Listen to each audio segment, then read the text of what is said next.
네, 그렇죠.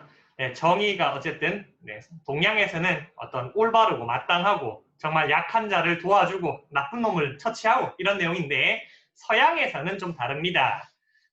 평등이라는 게 중요합니다. 평등이라는 게 중요해요. 예를 들어서 책에 나오는 홍길동전이 있는데요. 홍길동전이 있는데 홍길동은요. 굉장히 금수저 집안에서 태어났습니다. 조선시대 때 상위 몇 퍼센트 안에 드는 양반 가문에서 태어난 거죠. 그래서 양반인 줄 알았더니 알고 보니 홍길동은 여러분 양반이 아니라 서자입니다. 서자라는 거는 우리 엄마가 아빠의 유일한 아내가 아니고 아빠가 아내가 한 명 있어. 근데 아내 한 명 있는데 다른 여자까지도 아내로 맞이한 거예요. 그러니까 아내가 여러 명 있는 상황이에요. 근데 또 문제는 음, 뭐냐면 여러분 조선시대가 우리가 뭐 일부 다처제 이렇게 생각을 하시는 경우들이 있는데 사실은 부인, 진짜 부인 아내는 한 명입니다. 한 명인데 그 아내 말고 다른 여자들까지도 욕심을 냈기 때문에 이 사람들이 욕심을 내서 더 받아들인 나머지 여성들을 첩이라고 불렀단 말이에요.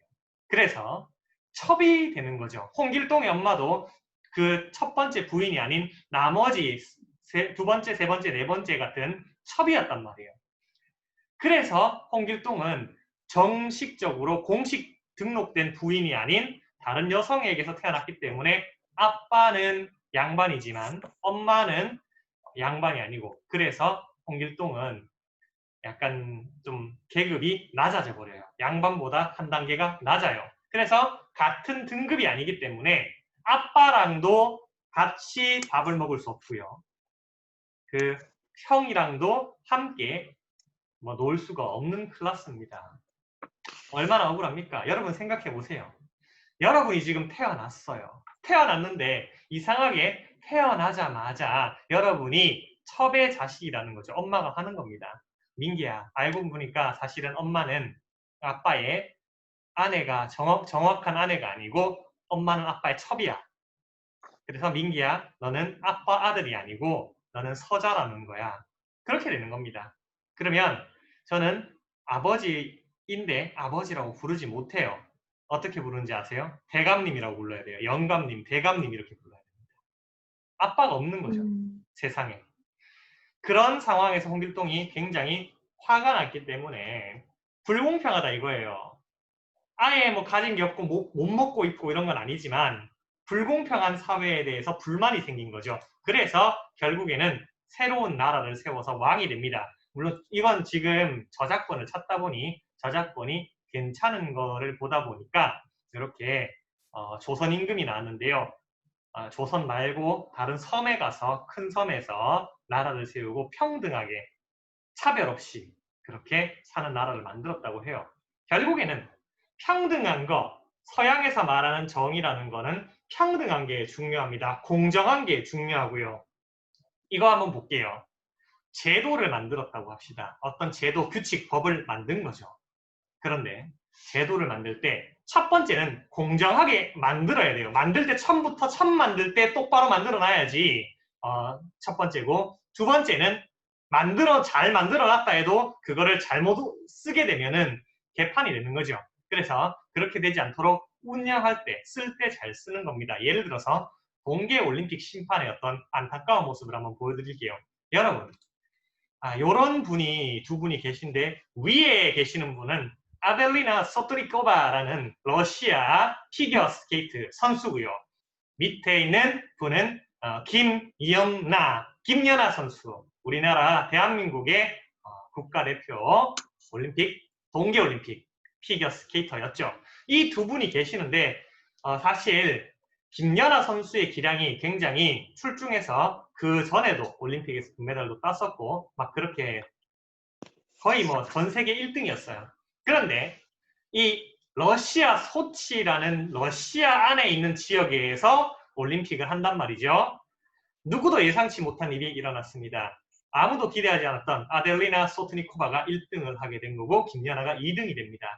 여러분, 물론 무조건 잘해왔던 김연아, 대한민국 출신인 김연아가 1등을 해야 된다는 것은 아닙니다.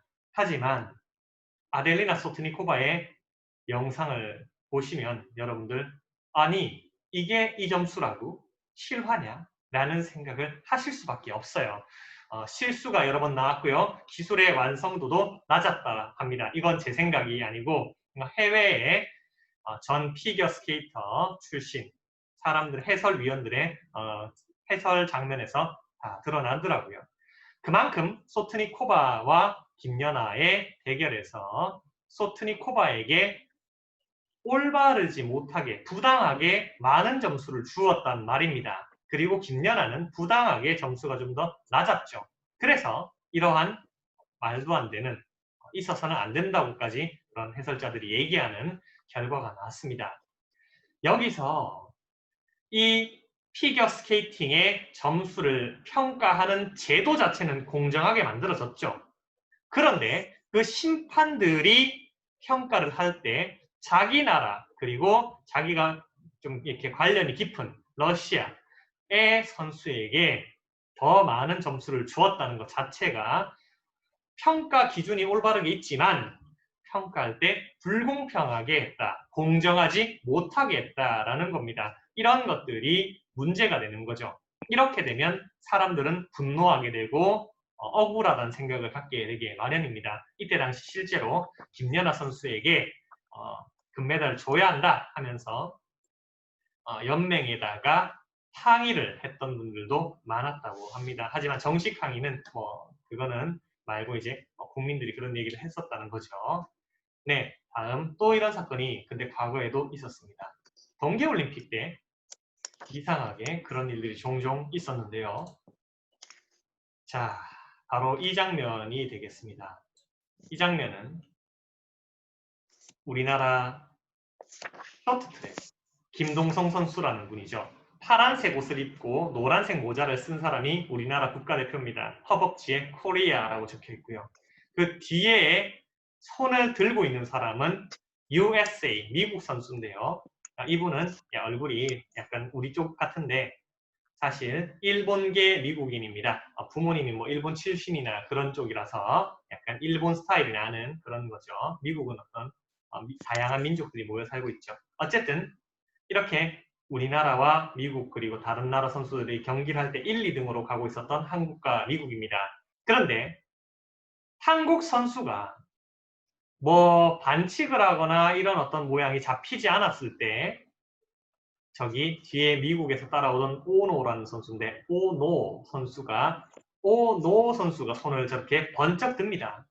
마치 진로 방해 파울을 당했다라는 어떤 그런 제스처인데요. 저 동작이 나중에 문제가 돼서 1등으로 들어왔던 김동성 선수가 금메달이 취소가 되고 저기 미국 오노 선수가 금메달을 따고 마는 사건이 벌어집니다. 이때도 여러 각도에서 보아도 굉장히 억울하다라는 그런 얘기가 나왔지만 끝내 결과는 바뀌지 않고 미국의 오노 선수가 1등을 하는 걸로 마무리가 되어버렸습니다. 네, 이런 어떤 사건들이 다 제도를 공정하게 만들었지만 운영할 때 공정하게 되지 못한 그런 사례였다라고 보실 수가 있겠네요. 네, 여러분들 지금 한 가지 하셔야 할 게 있습니다. 84쪽을 보시면요. 라인홀트 리부어라는 이름이 있어요. 라인홀트 리부어라는 이름이 있는데 이 이름 옆에 혹은 밑에 이 이름 밑에 쓰면 되겠다. 미국의 문명 비판가이자 해서 쭉 설명이 있고 있음 밑에 영어로 NIMBY라고 써주세요. 님비라는 글자입니다. 자, 이거는 넘어가도록 하고요. 님비라는 글자인데 여러분 글자를 보여드릴게요. 여기 있죠. 네. 지금 마이크를 잠깐 껐어요. 잠깐만요. 그래서 이 님비라는 게 뭐냐 하면 not in my backyard. not 하지 마라. 안 된다는 거예요. 뭐가 안 돼? 나의 뒷마당에는 안 된다. 나의 뒷마당에는 안 된대요. 그게 님비입니다. NIMBY. 여러분 이거 꼭 적어 놓으세요. 책에 안 적혀 있기 때문에 여러분이 시험을 앞두고 혹은 다른 거를 기억하실 때, 복습하실 때 요거를 책에 안 적어 놓으시면 모르고 넘어가실 수가 있어서 꼭 적어 놓으셔야 됩니다. NIMBY, not in my backyard까지 여러분이 기억하시면 되겠네요. not in my backyard, 님비입니다. 이것은 안 된다. 내 뒷마당에, 우리 동네에는 안 된다. 뭐가 안 되냐? 우리 동네에 혐오스러운 시설들이 들어오는 것은 참을 수 없다. 예를 들면 하수 종말 처리장, 생활 하수들 있죠. 여러분들 세수하고 폼 클렌징으로 씻어내고요. 그리고 대변 보고 소변 보고 물을 내리고요. 이렇게 해서 나온 물들, 그런 도시에서 나오는 폐수들 있죠. 그런 폐수들이 모여가지고 한번 깨끗하게 만드는 정화를 해서 강물로 흘려보내게 됩니다. 그런데 흘려보낼 때 처리를 하는 그 장소가 하수종말 처리장인데, 이 처리장에서는 온갖 썩은 물들이랑 더러운 물들이 모이기 때문에 냄새가 어마어마합니다. 제가 실제로 그 하수 처리장에 가보았거든요. 이 하수 처리장 같은 경우는 제 친구가 여기서 일을 했었어요. 그래서 한번 견학을 가봤단 말이죠. 저랑 제 친구들이랑 모여서 3명이서 견학을 갔는데, 차에 타고 있으면 보통 바깥 냄새가 잘 안 들리게 마련이죠. 그런데 안 나게 마련이죠, 냄새가. 그런데 냄새가 지독하다 못해서 차를 뚫고 들어와서 코까지 들어옵니다. 코에 그 냄새들이 닿는 순간 정말 코가 뻥 뚫린다라는 말을 하는데, 코가 뻥 뚫리다 못해 뇌까지 뻥 뚫려버리는 듯한 그런 강력한 냄새를 느껴버렸어요. 너무 강력한 냄새를 느끼다 보니까 정신을 차릴 수가 없었고 빨리 건물 안으로 들어가고 싶었습니다. 건물 안으로 들어가서야 냄새가 좀 잦아들었는데요. 여러분들, 이 하수 처리장이 여러분이 사는 동네에 들어온다고 생각하면 정말 냄새가 엄청나게 됩니다. 여러분 저녁을 먹으려고 된장찌개를 끓이면 그게 된장 냄새가 나야 되는데, 된장 냄새가 아니라 여러분의 찌개에서는 썩은 양말 썩는 냄새가 나게 되는 것처럼 느껴지는 거죠. 그리고 맛있는 피자를 먹으려고 따끈따끈하게 먹으려고 입에 넣는데, 피자를 씹으면 피자가 씹히는 느낌이 나야 되는데 왠지 기분 탓으로 뭔가 썩은 두부 같은 거를 씹는 듯한 그런 느낌이 날 수 있단 말이죠. 여러분, 저도 마찬가지일 겁니다. 저희 동네에, 저는 달성군에 살고 있었는데 달성군에 저희 집 앞에 하수 처리장이 들어온다? 정말 사는 내도록 고통스러울 거라고 생각합니다.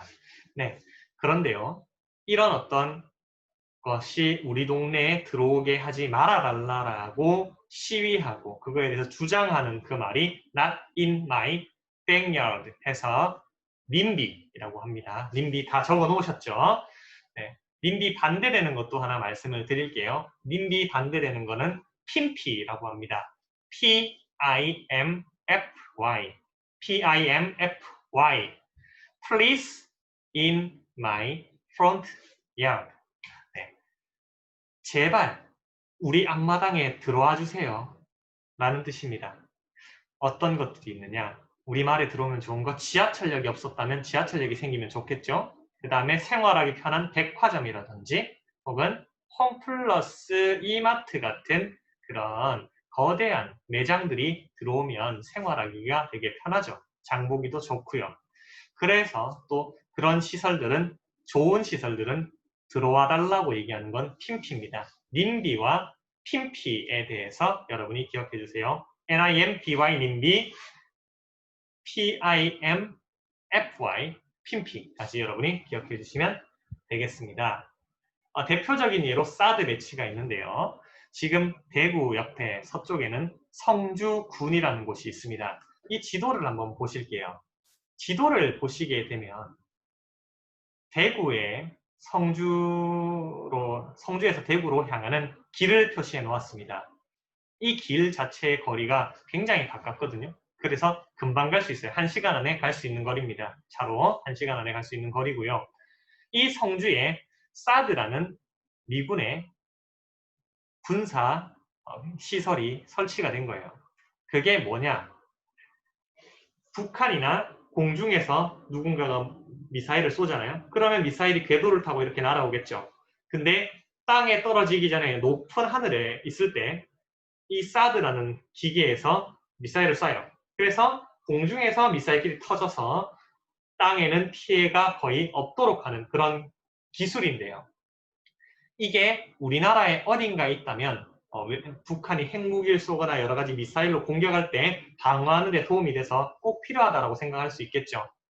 그런데 문제는 이 사드가 설치를 하게 됐을 때 장점도 있지만 단점도 있다는 겁니다. 단점은 바로 사드에서 나오는 전자파로 인해서 근처에 사는 사람이 피해를 입을 수도 있다라는 얘기가 있었어요. 특히 임산부, 어린아이 같은 경우는 이 사드에서 나오는 전자파를 맞게 됐을 때 좀 한번 임산부 같은 경우는 출산에서 이제 문제가 생길 수 있고 아기도 그럴 수 있다라는 이야기들이 있었습니다. 그래서 그때 당시에 사드가 배치되기 전에 성주에서 사는 사람들은 그에 대해서 굉장히 반발을 했었죠.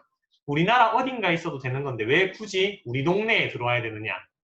다른 동네로 했으면 좋겠다는 생각을 하는 거죠.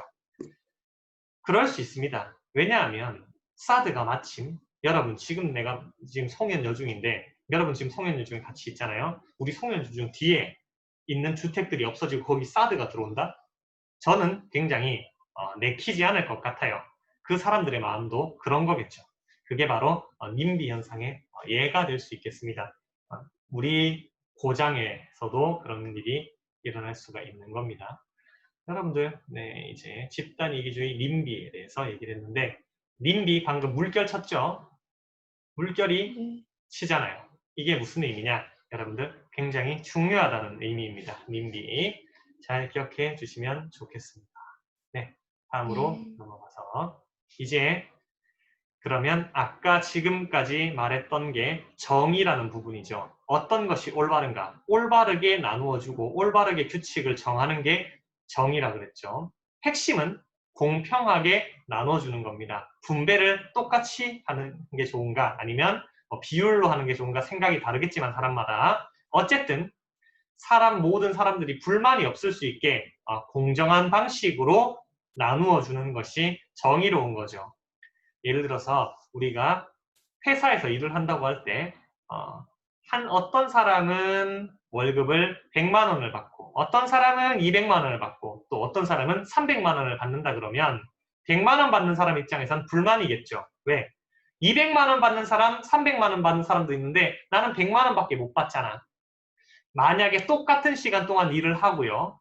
똑같은 양의 성과를 냈는데도 그렇게 월급이 다르다면 그 분배, 월급을 나눠주는 분배는 공정하다고 할 수가 없겠죠.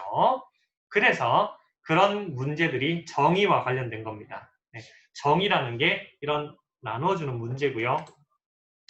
피자만 해도 그렇습니다. 여러분들이 지금 만약에 담임 선생님께서 피자를 사주셨다고 할게요. 근데 이 피자를 보면 조각들이 나누어져 있죠. 그런데 피자가 어떤 친구한테는 되게 크게 잘라서 주고 또 다른 친구한테는 아주 작게 잘라서 선생님이 준다면 작게 받은 친구는 안 먹는 것보다 더 화가 날 수도 있다는 겁니다. 왜냐하면 나만 차별받는 것 같고 나만 부당한 대우를 받는 것 같잖아요. 그래서 그게 여러분들이 정의롭지 못한 상황이기 때문에 화가 나는 그런 사례가 될 수 있고요. 또 이거는 로쉐라는 어떤 초콜릿이에요. 초콜릿인데 숫자가 지금 뭐 대충 20개 정도인데 만약에 이게 19개라고 합시다. 여러분이 20명인데 19개가 있어서 다 나눠주다가 마지막 친구인 20번째 친구에게는 이 초콜릿을 주지 못했다고 합시다. 그러면 20번째 친구는 굉장히 화가 나고 기분이 안 좋을 거예요. 정의로운 분배가 그만큼 중요하기 때문인 거죠. 이런 게. 네, 그러면 여러분들 지금까지 해왔던 내용들을 바탕으로 87쪽을 한번 보도록 하겠습니다. 87쪽을 볼게요. 네, 감사합니다. 87쪽에 여러분이 만약에 세금을 걷는 사람, 뭐 대통령이라고 한번 생각해 볼게요. 대통령이라고 할 때 여러분들은 세금을 걷는 3가지 방식 중에서 선택해 주셔야 됩니다. 첫 번째는 첫 번째 방식은 똑같이 금액을 나눠 걷는 겁니다. 돈을 1,000만 원 버는 사람 한 달에 뭐 400만 원 버는 사람, 100만 원 버는 사람이 있다고 할게요. 그럴 때 똑같이 이 사람들에게 금액을 받는 거죠. 1,000만 원 받는 사람한테도 100만 원을 받고요. 400만 원 버는 사람한테도 100만 원을 받고요. 그 다음에 100만 원 버는 사람한테도 100만 원을 받아버리는 거죠. 이렇게 똑같이 받는 게 첫 번째 방법이고요. 두 번째 방법은 금액을 똑같이 하는 게 아니라 비율만 똑같이 하는 거죠. 10%로 정하는 겁니다. 다 똑같이. 그러면 1,000만 원 버는 사람은 100만 원을 내겠죠. 400만 원 버는 사람은 40만 원을 내고요. 100만 원 버는 사람은 10만 원을 세금으로 내고 90만 원이 남게 되겠죠. 이렇게 비율을 똑같이 하는 방법이 있었고요. 마지막 세 번째 방법은요. 소득이 높은 사람, 월급이 많은 사람일수록 더 비율을 높이도록 하는 거죠. 그래서 1,000만 원 버는 사람한테는 뭐 50% 세금을 받아서 500만 원을 받고요. 400만 원 버는 사람한테는 뭐 20%를 해서 80만 원을 받고요. 그 다음에 100만 원 버는 사람한테는 5% 해서 5만 원을 받는다든지 이렇게 많이 버는 사람한테 더 많은 비율로 받고 적게 버는 사람한테 적은 비율로 받아서 차이를 두는 방식이 세 번째입니다. 여러분들은 87쪽을 보면서 1번을 보시면 이 세 가지 중에서 가장 공정한 게 무엇인지를 고르게 되어 있습니다. 체크를 3개 중에 하나를 해주시면 되고요. 체크한 다음에 내가 선택한 체크한 게 왜 다른 2개보다 더 공정한 방법이라고 할 수 있을지 이유를 써주면 됩니다. 이게 왜 더 공정한가? 왜 이렇게 해야 되는가? 세금을 왜 이렇게 걷는 게 맞는가? 라는 걸 써주시면 되겠습니다. 네, 그렇게 우리가 1번 한번 해보도록 하겠습니다.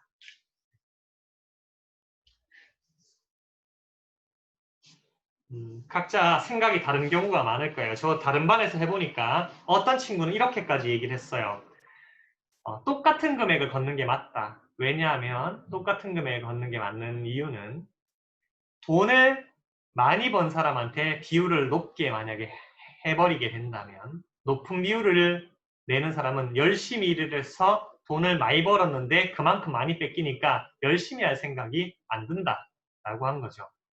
또 어떤 사람은 같은 비율로 해야 된다. 왜냐? 100만 원 버는 사람한테까지 똑같이 100만 원씩으로 이렇게 다 걷게 되면 100만 원 버는 사람은 먹고 살 수 없고 그다음에 소득에 따라서 뭐 비율이 다른 것도 이상하고 그냥 같은 비율로 하는 게 좋다. 그런 것도 있었죠.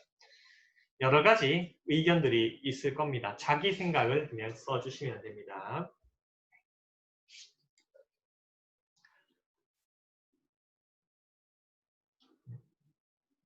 천천히 해주세요.